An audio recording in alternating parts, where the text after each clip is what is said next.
Hello and welcome to the third episode of Jazz Chord Abbreviations. In this episode we will be looking at 11th chords and how all of them work.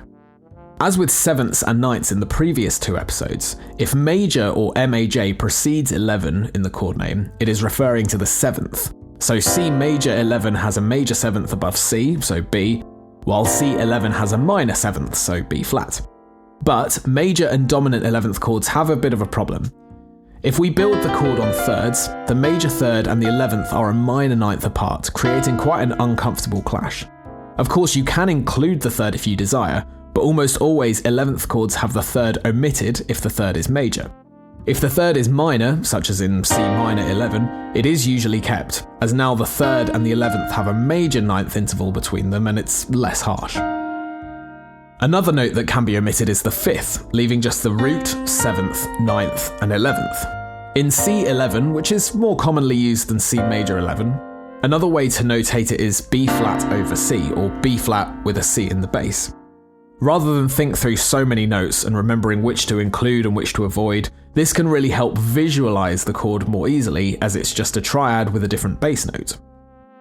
You may wish to raise the 11th by a semitone, resulting in a sharp 11 chord. Much like how changing the 9th meant adding it to the chord name, the same applies here where we have a C major 9 sharp 11. It's also quite common to see the 9th omitted, in which case you may come across C major 7 sharp 11, and indeed C7 sharp 11. Sometimes the 5th is omitted, in which case you may see it spelled as C7 flat 5. Sharp 11 can be slightly more relatable to the tonality, especially for a major chord. It depends on the context of the chord as well as personal preference. If you see add 11, or usually add 4, it functions a lot like an add 9 chord. Add 4 will have all of the notes of a C major chord, with a perfect 4th added in. If you see sus 4, it means that the chord has a perfect 4th instead of a third. We saw this in the last episode with sus 2 chords and the third being omitted. The same applies to C sus 4, which is C, F, and G, but no E. Because of the third usually being omitted from a C11 chord, you may also see it typed out as C9 sus 4. The difference between C9 sus 4 and C11 is minimal.